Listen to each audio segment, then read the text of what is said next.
Hujan turun sejak sore tadi, dan malam ini hujan masih turun rintik-rintik. Walaupun tidak sederas sore tadi, namun hujan itu masih membuat orang enggan keluar rumah. Apalagi malam itu dingin sekali. Lebih enak berada dalam rumah, menghangatkan diri dengan perapian atau di atas pembaringan, menyusup ke bawah selimut daripada keluar rumah. Kota Nanking yang biasanya amat ramai dengan kehidupan malamnya, kini nampak sunyi, sepi seperti kota mati. Hanya 1-2 orang saja yang nampak melangkah di atas jalan raya yang basah dan sunyi, lagi gelap. Di sebuah rumah besar dan kuno yang terletak di tepi jembatan di ujung timur kota itu, suasana juga amat sunyi. Rumah itu milik keluarga Xiang Kuangleng yang terkenal sebagai keluarga jagoan, memiliki ilmu silat tinggi dan juga dihormati orang karena mereka itu terkadang berdagang obat-obatan dan terkenal pula pandai mengobati orang sakit. Maka Xiang Kuangleng sendiri oleh penduduk kota Nanking disebut Xiang Kuang Xinxue, yang pandai mengobati orang dengan tusuk jarum. Perdagangan obatnya laris dan keluarga itu memiliki penghasilan yang cukup besar. Akan tetapi, keluarga ini pun yang terdiri dari ayah, ibu, dan seorang anak, dibantu oleh 4 orang pelayan. Sejak sore sudah berada dalam kamar masing-masing, segan keluar kamar di malam yang sunyi dan dingin itu. Xiang Kuangleng dan istrinya adalah sepasang suami istri yang memiliki ilmu silat tinggi. Tiada orang di Nanking yang pernah mengira, apalagi mengetahui bahwa suami istri itu sebelum tinggal di Nanking 7 tahun yang lalu pernah dikenal sebagai penjahat besar di sepanjang pantai selatan. Selama belasan tahun mereka merajalela di daerah selatan, merampok, membajak, membunuh, dan tidak ada kejahatan yang mereka pantang. Akan tetapi ketika istrinya Xiang Kuangleng yang bernama Mang Kim Li itu mengandung, dalam usia hampir 40 tahun, peristiwa ini seperti menyadarkan mereka, dan mereka berdua mengambil keputusan untuk memulai hidup baru dengan anak yang akan dilahirkan. Mereka lalu merantau di utara dan akhirnya menetap di Nanking, meninggalkan pekerjaan jahat dan mencari uang secara halal. Mereka telah tinggal di situ selama 7 tahun. Anak yang terlahir laki-laki mereka beri nama Xiang Kuan Hai dan kini telah berusia 7 tahun. Sejak anak ini masih kecil, suami istri itu telah menggembleng tubuh anak mereka dengan ramuan obat-obatan dan mendidik dengan ilmu silat. Sebagai suami istri yang pernah malang melintang sebagai tokoh sesat di dunia selatan, tentu saja Xiang Kuangleng dan Mak Kim Li telah menanam bibit permusuhan dengan banyak golongan-golongan atau perorangan.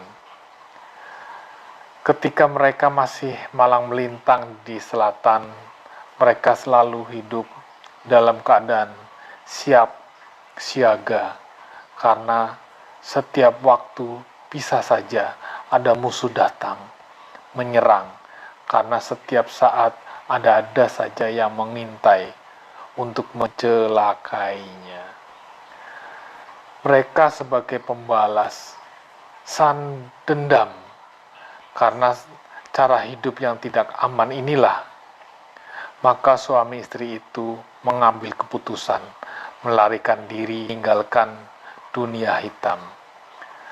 Mereka tidak ingin anak mereka terlahir dalam keluarga yang selalu terancam keselamatannya.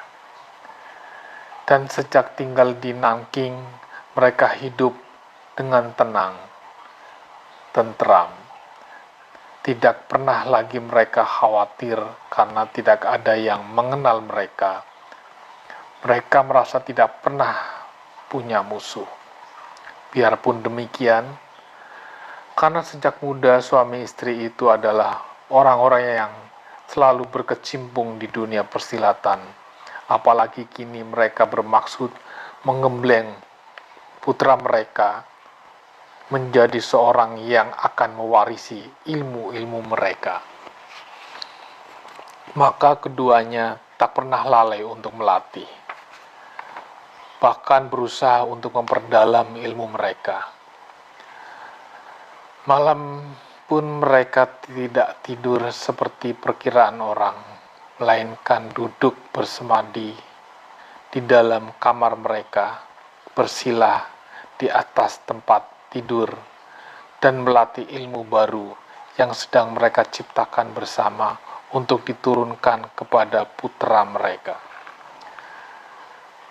Dan bagaimana dengan Siang Kong Hai, dasar anak tunggal dari suami istri jagoan? Anak ini pun suka sekali dengan ilmu silat, dan malam itu pun dia duduk bersila untuk melatih diri, menghimpun hawa murni dalam tubuhnya.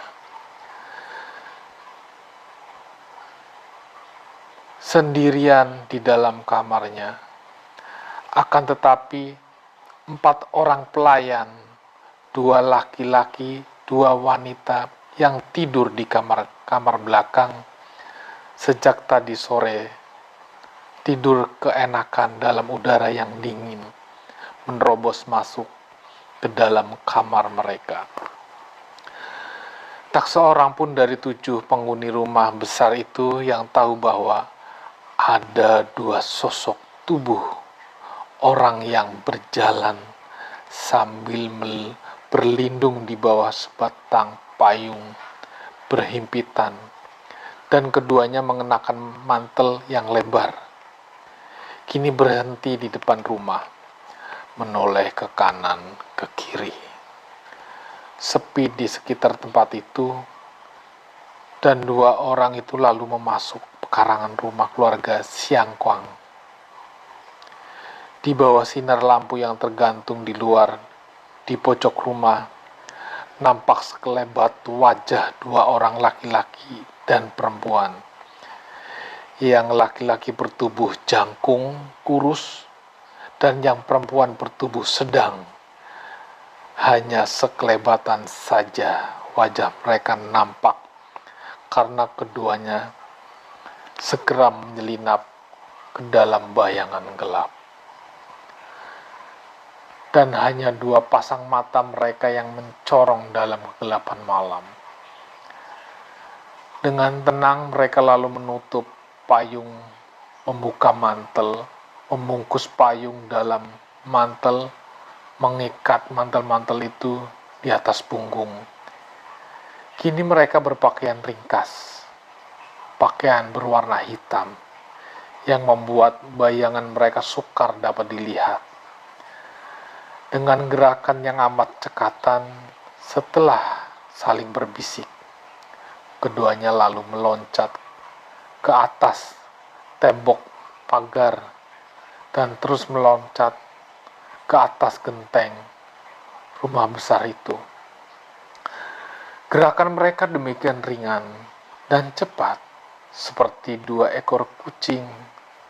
Ketika kaki mereka menginjak genteng, tanpa menimbulkan suara sama sekali, dan bagaikan dua ekor burung saja ketika mereka meloncat. Di ruangan belakang rumah itu, dua orang itu berloncatan turun. Dengan tenang mereka lalu menghampiri dua kamar, di mana 4 orang pelayan itu tidur, masing-masing menghampiri sebuah kamar. Yang laki-laki menghampiri pintu kamar pertama, dan yang perempuan menghampiri pintu kamar kedua. Mereka berdua menggunakan tangan kanan mendorong daun pintu. Krek! Daun pintu yang terkunci dari dalam itu jebol dan terbuka. Di dalam kamar pertama tidur 2 orang pelayan pria, dan laki-laki jangkung itu lalu menggerakkan tangan kiri. Sinar hitam menyambar ke arah pembaringan, dan 2 tubuh pelayan laki-laki yang sedang tidur pulas itu berkelojotan, tewas tak lama kemudian tanpa sempat membuka mata atau mengeluarkan suara. Akan tetapi 2 orang pelayan wanita yang berada dalam kamar kedua ternyata belum pulas. Suara jebolnya daun pintu yang mengejutkan mereka. Keduanya bangkit, duduk terbelalak, memandang ke arah daun pintu yang sudah jebol. Ketika mereka melihat munculnya seorang wanita yang bermuka pucat, dingin, di tengah ambang pintu, mereka terkejut dan ketakutan. Akan tetapi wanita itu pun sudah menggerakkan tangan kiri, dan sinar hitam menyambar ke arah 2 orang pelayan wanita. Seorang di antaranya mereka sempat menjerit kecil sebelum roboh ke atas pembaringan, kembali seperti temannya, dan mereka berkelojotan lalu terdiam mati.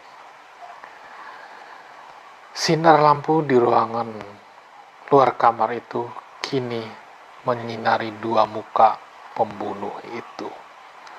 Wajah seorang laki-laki yang kurus, akan tetapi cukup tampan. Kumisnya kecil, panjang, berjuntai ke bawah, bersatu dengan jenggotnya yang pendek, sudah berwarna 2. Usianya sekitar 50 tahun. Wajah wanita itu pun akan tetap cantik dengan hidung yang mulut yang membayangkan keangkuhan. Kini mereka saling pandang dan tersenyum. Akan tetapi senyum mereka itu bagi orang lain tentu mengerikan, karena seperti senyum iblis yang mengandung kekejaman. Kini 2 ekor anjing yang berlari dari belakang datang sambil menggonggong, hendak menyerang 2 orang itu. Akan tetapi 2 orang itu menggerakkan tangan seperti menampar ke arah 2 ekor anjing itu, dan suara anjing itu pun berhenti seketika. Dan mereka pun terpelanting tewas dengan mulut, hidung, telinga mengeluarkan darah. 2 orang itu lalu berkelebat di belakang rumah. Beberapa kali terdengar suara ayam berkeok-keok, jerit pendek babi-babi yang berada di kandang belakang. Kalau saja air hujan rintik-rintik tidak membuat suara gaduh di atas genteng, agaknya 2 orang suami istri yang sedang bersemedi itu akan dapat mengetahui akan datangnya 2 orang penyebar maut itu. Betapapun tinggi ilmu ngingkang meringankan tubuh yang dimiliki tamu-tamu gelap itu, agaknya pendengaran suami istri yang sedang bersemedi itu akan mampu menangkapnya. Karena pendengaran mereka amat tajam dan terlatih dengan baik.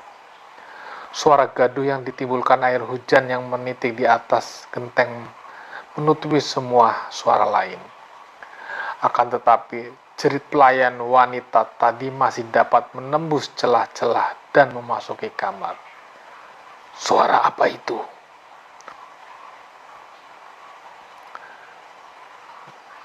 Mang Kim Lim bertanya, sadar dari semedinya. Suaminya juga sudah membuka mata dan memandang. Suara apa itu? Mang Kim Lim bertanya, sadar dari semedinya. Suaminya juga sudah membuka mata dan memandangnya, menggeleng kepala. Akan tetapi, karena tidak terdengar suara apa-apa lagi yang mencurigakan, mereka pun merasa lega. Mungkin mereka menggigau dalam tidur, kata Siang Kuang Leng. Sama sekali tidak menduga buruk. Karena selama bertahun-tahun ini tidak pernah terjadi sesuatu menimpa keluarganya. Akan tetapi kelegaan hati mereka itu tidak berlangsung lama. Kecurigaan hati mereka kembali diusik ketika terdengar gonggongan 2 ekor anjing peliharaan mereka. Apalagi ketika suara menggonggong kedua ekor anjing itu tiba-tiba saja berhenti. Hal ini tidak wajar, pikir mereka. Dari pandangan mata saja kedua suami istri itu sudah saling sepakat untuk melakukan penyelidikan. Bebarengan mereka meloncat turun dari pembaringan, mengenakan sepatu, dan keluar dari dalam kamar. Pertama-tama mereka membuka daun pintu putra mereka dan terlihat betapa putra mereka masih duduk bersila. Akan tetapi agaknya juga terganggu oleh suara gonggongan anjing itu. Anjing-anjing itu kenapa, Bu? Tanya Siang Kuang Hai, yang amat menyayang anjing peliharaannya mereka. Kau disinilah, kami akan melihat ke belakang. Mereka lalu keluar dari kamar itu, menutupkan kembali daun pintu, dan langkah ringan namun cepat, suami istri itu lalu berlari ke belakang. Dan apa yang dilihat pertama-tama membuat mereka terbelalak. Wajah mereka berubah. 2 ekor anjing peliharaan mereka yang setia itu telah tergeletak mati dengan mulut, hidung, telinga mengeluarkan darah. Siang Kuan Leng cepat menghampiri dan sebagai seorang ahli pengobatan, begitu meraba, tahulah dia bahwa 2 ekor anjing itu tewas karena pukulan yang amat ampuh. Pukulan yang tidak membekas pada kulit, akan tetapi merusak bagian sehingga bagian dalam 2 ekor binatang itu tewas dengan mulut, hidung, telinga mengeluarkan darah. Jeritan tertahan istrinya membuat Siang Kuang Leng cepat melompat dan menghampiri 2 kamar itu. Dia menahan nafas melihat betapa 4 orang pelayan itu pun sudah tewas. Dan ketika mereka berdua melakukan pemeriksaan, mereka semakin terkejut, akan tetapi juga marah sekali. Karena 4 orang itu tewas dengan leher menghitam, membengkak, tanda bahwa mereka telah dibunuh dengan menggunakan senjata rahasia, jarum yang mengandung racun jahat. Mereka saling pandang dengan mata terbelalak. Perbuatan siapa ini? Bisik istrinya. Suaminya menggelengkan kepala. tetapi terlihat marah. Mari kita mencarinya. Mereka berlompatan ke belakang. Ketika melakukan pemeriksaan, mereka menemukan semua binatang peliharaan mereka, babi, ayam, bahkan seekor kucing telah mati semua. Tidak ada seekor pun binatang peliharaan mereka yang masih hidup. Cepat, anak kita! Mak Kim Lim setengah menjerit ketika teringat anaknya seperti berlumba saja. Kedua orang suami istri itu berlari kembali.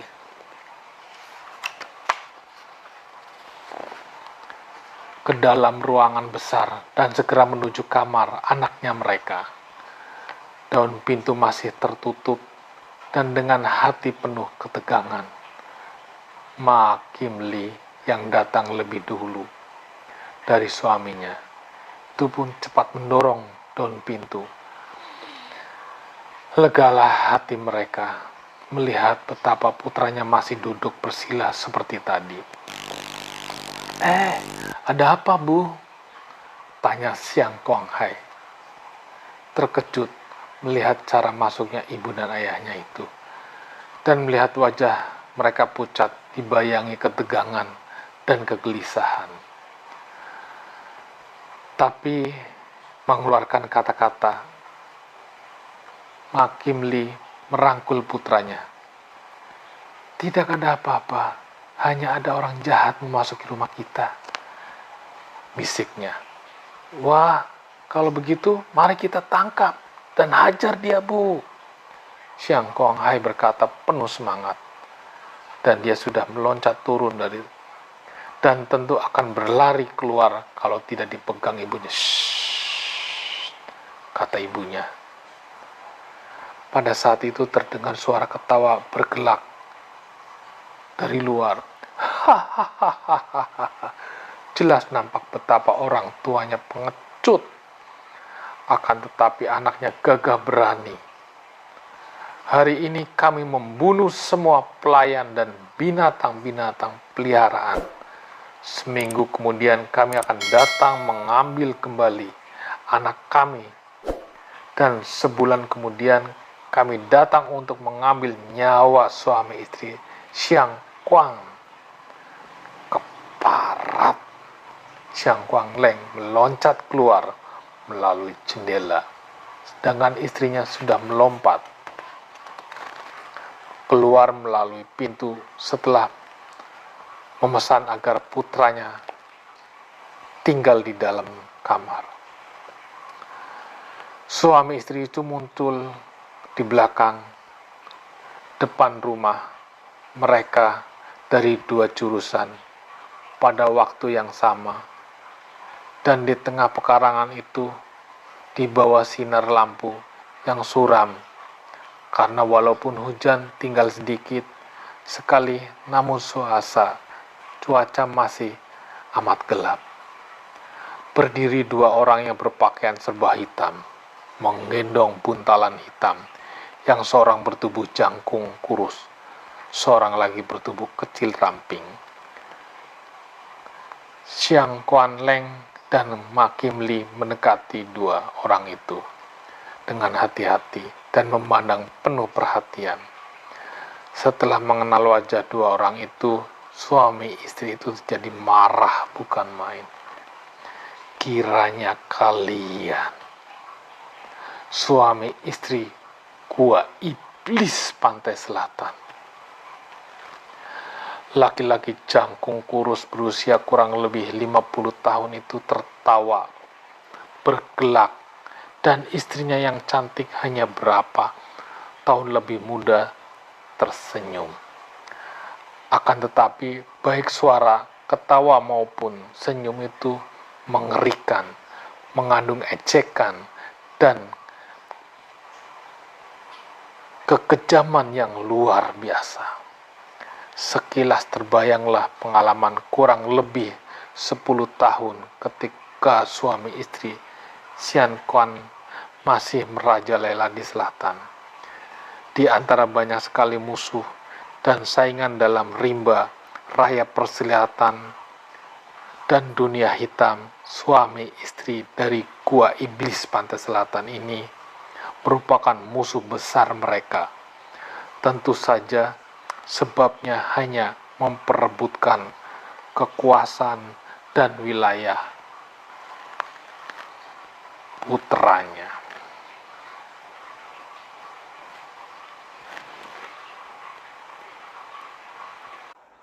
Demikian cerita silat. Ini akan bersambung di bagian kedua. Bagaimana kelanjutan cerita silat ini? Bagaimana dengan nasibnya anak kedua suami istri ini? Saksikan berikutnya di channel Bro Diri.